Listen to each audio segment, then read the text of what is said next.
content contains explicit elements of true crime, including discussions of murder and drug-related events. It may not be suitable for all audiences.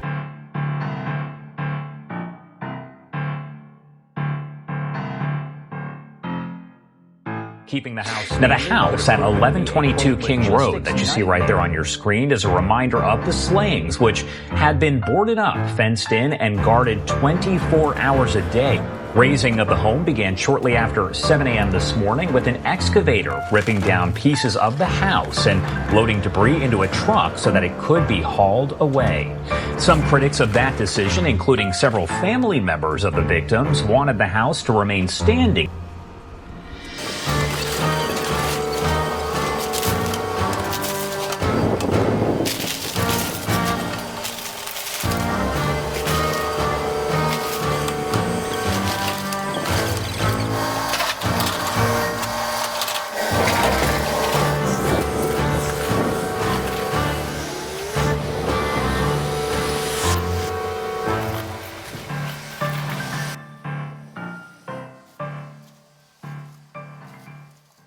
Heinous act that took place there, time for its removal, collective healing. Like it's a dilapidated building that's an eyesore to the community. It's not a beautification project, it's a house. Why the hell does it need butterflies and bubbles? To chill from the demolition salt the earth. And President Scott Green says, despite the emotional connection the victims' families might have to the house. Might have, right? Because in other news, the sun may rise tomorrow. Hear ye, hear ye. Behold, Scott Green, our president, healer of the afflicted, vanquisher of woe, guardian of the fortress of secrets, bearer of the hammer of obliteration, lord of swift action, has ordained it so, and by his decree the university shall remain tragedy-free. Pip pip, hurry it up, get to the healing. Collectively, do not forget the collective healing, which totally can't happen unless we speed up the whole healing garden thing that urgently needs to be planted here, okay? By the way, you can totally donate here, or drop some plans and send them to some architects who probably don't actually care. You know, because we're a for-profit school. That for-profit university has millions of reasons to get this over with.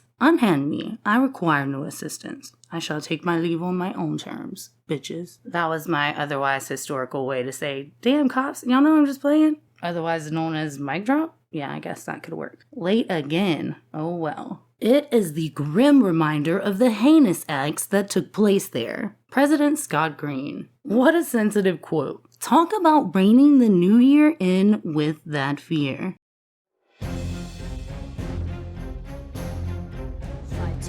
A suspect arrested thousands of miles away from the crime scene. An unsolved mystery no more as an arrest is made. Unit 2, move into position. Unit 3 and 4, maintain coverage on Sector 7. It's a suspect arrested thousands of miles away from the crime scene. The warrant was served at Bryan Kohberger's parents' house in Pennsylvania, where he was arrested 7 weeks after the slayings. Kohberger is accused of killing 4 University of Idaho students in the middle of the night back in November. He drove back home with his father in December. Now, during Kohberger's arrest, investigators took away a number of items, including medical-style gloves, a flashlight, a black sweatshirt, and size 13 Nike sneakers.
Talk about reining the new year in with that fear. Fear that it wouldn't be the perpetrator who was regretting tearing down the crime scene. As I've always said, it was odd that he was the one trying to preserve it, or his attorney, who he was appointed before he ever actually dropped down in Latah County. Pet peeves about this whole demo shit and it taking over the news about this is that journalists mistakenly say that law enforcement has been securing the scene, which is not true, and it makes it seem like it's some shit on the taxpayers or it's some shit on the police, but it's not. It's been paid for by a for-profit university. And who the hell told them to keep it secure 24/7 if nobody gives toodles about it? It's kind of weird. It's boarded up. Everybody knows it's a little police town, which apparently oftentimes doesn't seem like anything more than a little police town where the police have the university pretty much smooth locked the fuck down. And prosecution and defense attorneys are not inspiring anyone's confidence by revisiting the scene, and they're also directly negating the mainstream audience and mainstream mob against Bryan Kohberger. So last year on this very day, December 31st, we reined in the new year with the prosecuting attorneys attempting to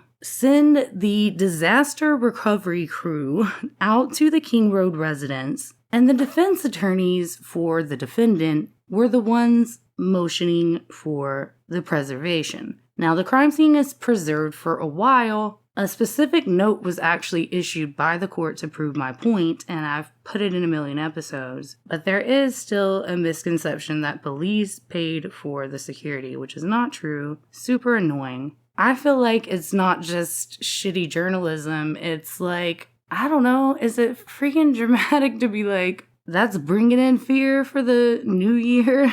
I mean, fear of the taxpayers' dollars? Why does everyone keep reporting that? It's untrue. Factually, the end. Well, not the end, but you know what I mean. In a case where the state's evidence is ambiguous, pointing to either misidentification of the defendant's car or reliance on an IGG investigative work, which is never intended as primary evidence, the defense would argue that the state lacks solid ground.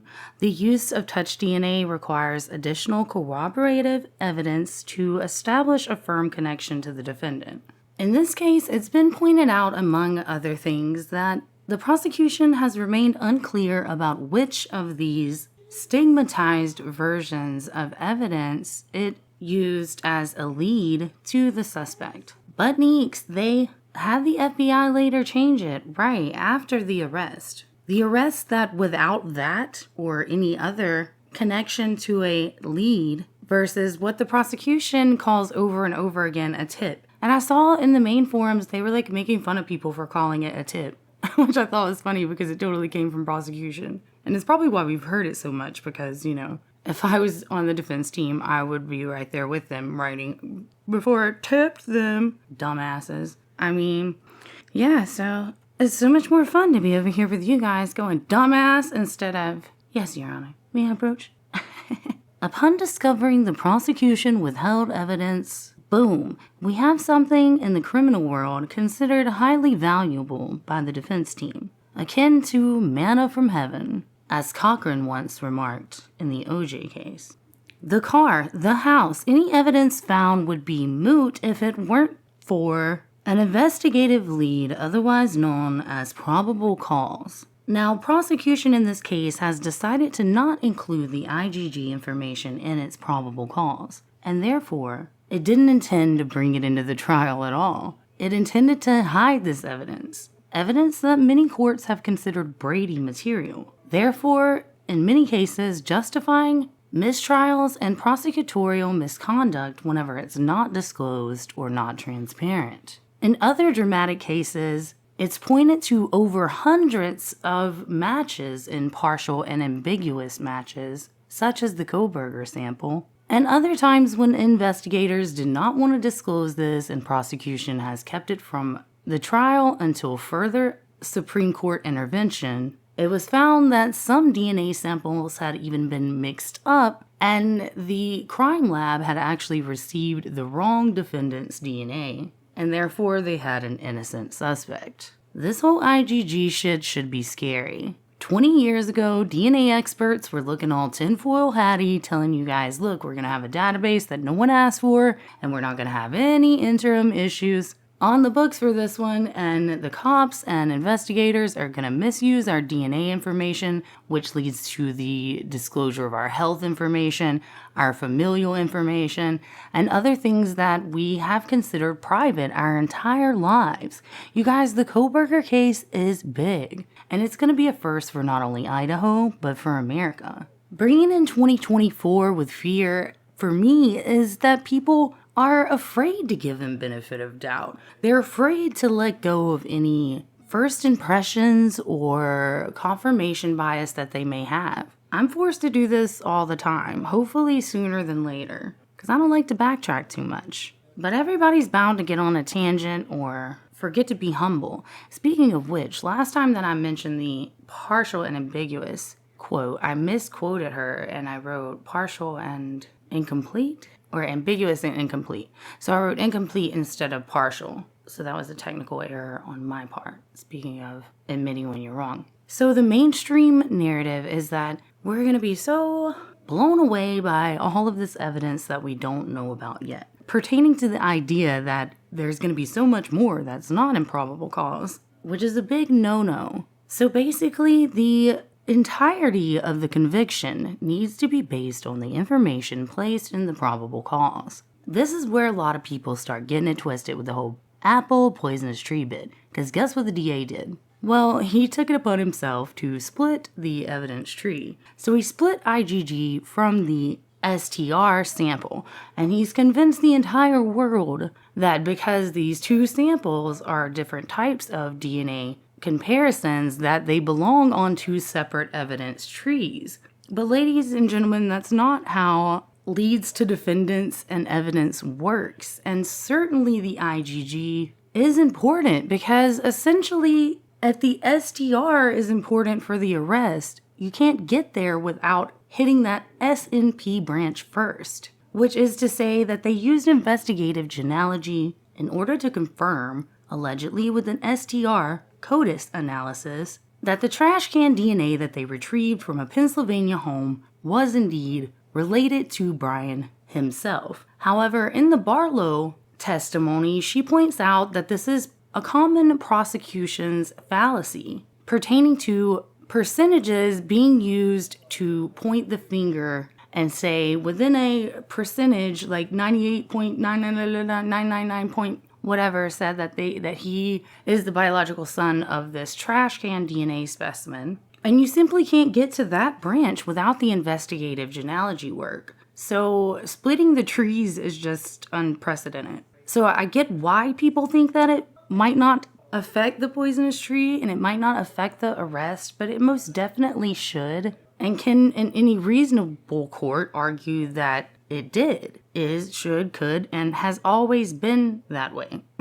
So here we have a case where they've went against the Department of Justice orders. They are not outside of the jurisdiction of the Department of Justice in this case, as a state investigative agency would be in a lot of cases, because guess what? Like most state-ran facilities and investigative bureaus, agencies, headquarters, insert your noun here, no matter the group affiliate, they're going to want that sweet old federal cash. And that, my friends, means they have to abide by DOJ's regulations and their interim order for use for IgG in criminal investigations. So you're telling me he was just driving around at night, not being presumed guilty at all? Well, yeah, that's what I'm telling you, because check it out. Once I mastered the road, I couldn't be contained. And guess what? I drove a little ugly hatchback for like 10 years and was proud of it because it got me from A to B. Eventually, I bought my own Mazda 626. I was moving on up in the world. And then one day, I got this little bad beauty. That's right, everyone's always thinking that there's this instant presumption about the Range Rover. They're always arguing about it or taking up for it. I understand that there are up and up ways to get the cash and or loans for expensive cars. And guess what? I'm car people. You know what that means? I speak from experience. And guess what? Southerners are super easily entertained by snow and the mountains. I grew up on the Gulf Coast, okay? Beach, beach, beach, more beach. Now I'm on the Pacific beach, beach, beach, beach, and more beach. And I shit you not, I've driven my car around like I stole that MFer. I never had anything brand new like that in my life. And she was a beast. I wanted the Hellcat. It's so motherfucking pretty here. I'm out to see the mountains in the snow. I test drove the Hellcat. I wish I wouldn't have. I still think about that car. I didn't even know I wanted a Hemi until I drove the Hemi. Okay, moral of the story, lots of night driving. And guess what? You kind of get to learn the city by just sort of getting lost at night. And I was super in my happy place whenever I noticed that other people with sports cars would be like out driving around on the county roads at night doing the same shit I was doing. But we don't want to talk. Oh wait, we do. We want to talk about this non-evidence because the allegation that BK's phone was turned off is technically a jump to a fact. Because truly, and sort of ironically, the cast information and the allegation that's considered the big red paint on the wall is the missing cast investigation, the missing connection. Technically, BK is not directly in the location that they allege he is without the alleged ambiguous partial trace DNA evidence that they claim they just so happen to find. See, I do English, y'all. Quit tripping. That was you. I was just checking to make sure you guys English. Good for you. So to attribute it to his location at all would be a jump to a fact that in fact is not present. So the alleged phone being turned off is really a nothing burger. I think that is the colloquial term in the Idaho 4 murders form.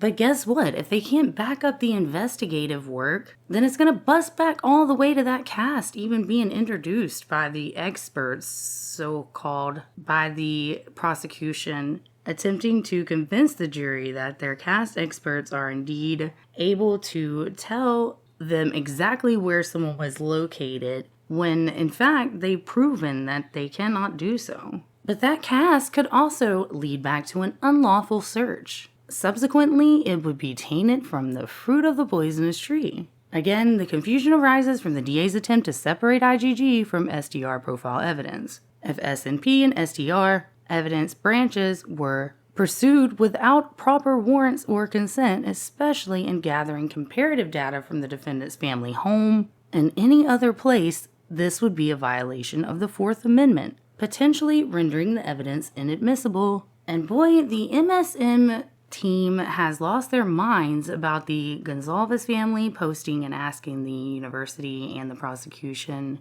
to change their minds. They're spouting that apparently the Goncalves' attorney in their minds is missing explaining something to them about the investigation. However, the fact that they even have an attorney is considered a privilege that some in their exact spots wouldn't be able to afford themselves. So I query you why the prosecution didn't make them aware that death penalty cases take much more time to litigate. It's really the prosecution dropping the ball with communicating with the victim's family. He's been adversarial with them since they argued they were not going to be witnesses to the case. They may be called upon or allowed to give victim statements, which is technically in a weird gray area of being a witness. It's not actually a witness to the case. It's a witness in the post-conviction phase. Neither here nor there, though, because prosecution files an affidavit claiming indeed he will be calling them as witnesses. They even allege to wonder what exactly that would change and what would be the implication about the audio. Does anybody else think that's a legitimate question or not? Reminds me of the time that the judge had said,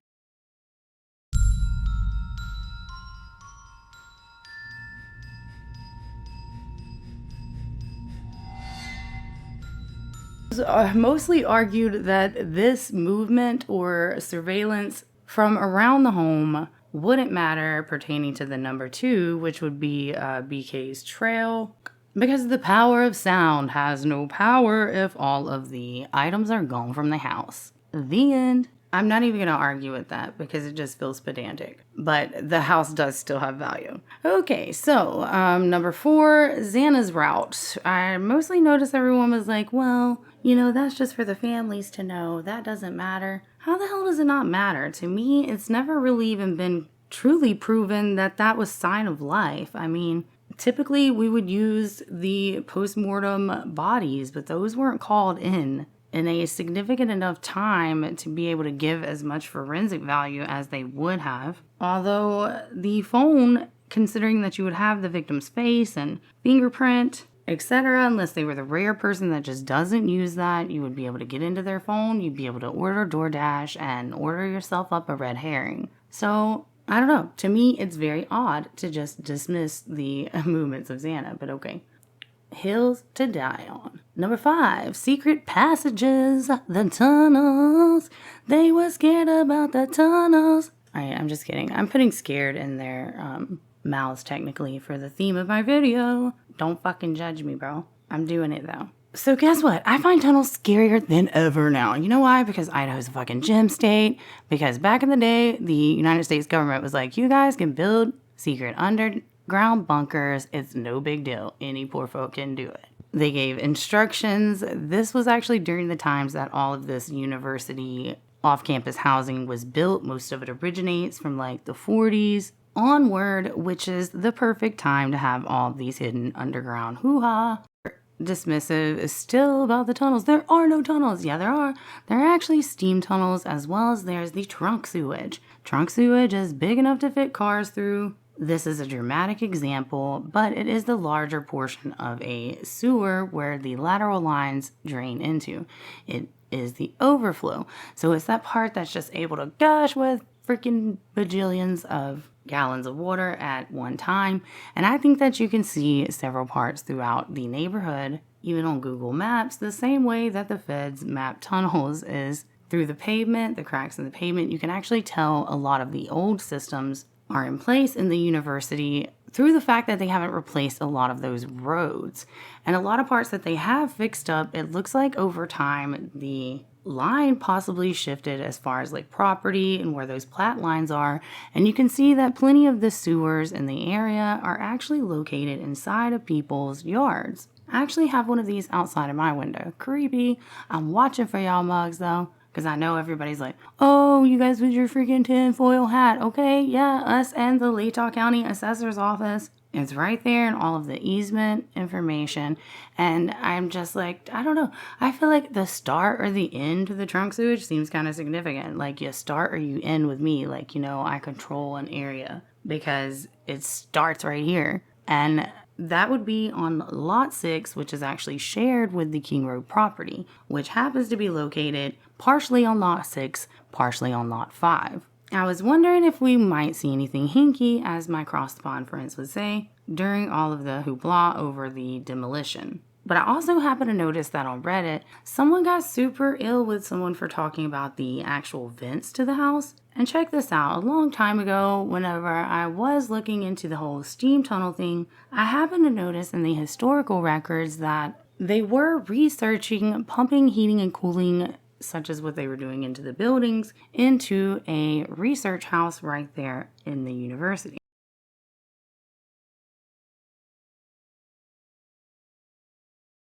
But here's the thing, we never see any HVAC, and we also didn't see any like old school like radiator heaters or any of that jazz. I can't imagine that they would have like an indoor HVAC for any type of central air. So they obviously didn't have like a central heat coming from an outdoor unit. I know it's like a condenser for like an AC. I don't know technical shit, y'all. So we know it didn't have one of them things and stuff. And it does lend back to my curiosity if the house is significant to the steam system. And it may be or it may not be, but I like looking at stuff that I'm told not to because, I guess I'm just a rebel like that. So it kind of makes me laugh every time that I see people just be like, oh yeah, the fucking stupid tunnel. It's like, I haven't even really seen anyone necessarily theorize what the hell that means pertaining to the murders. I just kind of think that it's one of those fun things to look into and think about. And as far as like routes or openings, is pretty fucking legitimate because you can live in the gem state, have all of the right years to have the hookup like this, and still be called a tinfoil hat wearing stupid motherfucker. So, there's that. That might make it a strategic point too, you know what I mean? But don't do that though. Don't. And please also don't misconstrue this with what's considered like the wild right-wing theory, I guess. No offense to my right-wingers. Y'all know I love y'all. I gain wisdom from everyone. But, the trafficking or sex traffickers and tunnels is neither here nor there. I actually was happy when someone called them like the drug tunnels or something like that. I was like, okay, at least no one misconstrued it into the human trafficking tunnels. No offense to anyone who believes that. I'm just saying, like, I don't know why, but people always tend to talk about like human trafficking instead of like discussing it as though it is what it is, which is like prostitution. It doesn't actually necessarily require getting in traffic, as we would call it. Word on the street. Anyway, had to run over that little tunnel part just because everyone was talking about it with the demo, so I had to give it a quick brush up. Fears we're wearing our tinfoil hats. Fears the Goncalves are wearing theirs. Discussing entrances and exits. They're number 5 in their list of reasons to just leave the house the hell alone. Number 6 goes on to list traces of the crime, which everyone argues been gone. All right, well, why'd everybody come right back through there again? Not sparking confidence. Parky. Thank God they don't have the electric chair. I have to go back and edit that out. And ain't nobody got time for that. They discuss the targeting of the structure and the strategic importance of the house in the case. And number 7, and the mainstream party believes that this is going to make us allege more about drug crime and the girls in the house and tra-la-la, blah, blah, blah. I have a whole series for that. Definitely didn't need that statement per se to discuss that. Nor does it say anything about drugs specifically, and there are lots of other crimes for which a house could be targeted. Just saying. It started from defendant being ready to the family. And guess what? The mainstream narrative always tends to agree that Ann Taylor is not only doing a fine job, but she's doing the finest job indeed. I find this an odd thing that they agree upon. And I think it's because, thus far, they haven't gotten a lot of wins for their defendant. On what seems like a pretty weak case, and a lot of reason to wonder about bias within the defense counsel for capital crimes in Idaho, the fact that Bill Thompson, the prosecuting attorney, is on the boards which conduct hearings about the funds that will be granted to the defense counsel. In other words, he's on an administrative board that pays Ann Taylor. Now, I've always stated I find it odd that a judge can just assign one of these attorneys from the roster, which is a very small roster. The fact that Ann did indeed get a quadruple case and a quadruple raise. So it was in her benefit to get her client to waive his rights, and we see that she told the court she didn't prep him to sign away his rights that day. And then people love to say, are you sure about that? Blah, blah, blah. Like, yeah, dead-ass sure that she said that. But okay, another hill, another fear. But I'm going to end this list of their pleas right here. Pleas for progress never come through. And I think the same thing can be said for Ann too. I could end this with a quick, I appreciate you, the critical thinking, and the fears we bring to. It's now become the dark side to think reasonable doubt, but only a Grinch would leave that thought all the way out. I hope you guys have an awesome new year. It's been quite the year. Keep your eyes open, keep your peaks, and of course, come back and see me, your girl Neeks. And Santa New Year's-y things, New Year-ish stuffs. Happy New Year's, mother.